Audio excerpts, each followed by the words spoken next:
এই 2.5 লাখ 3 লাখ টাকা খরচ করে রমাদানে নরমালি গেল 2 লাখের নিচে হয় না, খরচপাতি সব মিলে চলে যায়। এই 10 দিনে 5-10-50 ওয়াক্ত নামাজ পড়ার জন্য আসি, আর আপনি এখানে রাখতেছেন কাজ করে বেতন পাচ্ছেন শুধু 10 দিন না, 2 বছর 3 বছর 5 বছর, এটা বিশাল প্রভাব। তবে এই অনুভূতিটা সকলের নাই। এই জন্য মক্কায় চাকরি করে ঠিক করে ফরজ নামাজ পড়ে না এমন মুসলমানের সন্তান আল্লাহ তাআলা এই ঘরটিকে বানিয়েছেন বাবা বরকতপূর্ণ।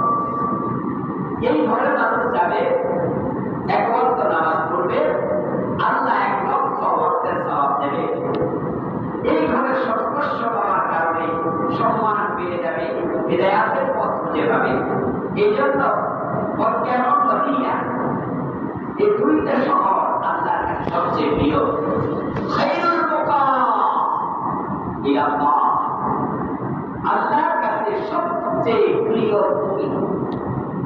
আল্লাহ তাআলা পৃথিবী যখন তৈরি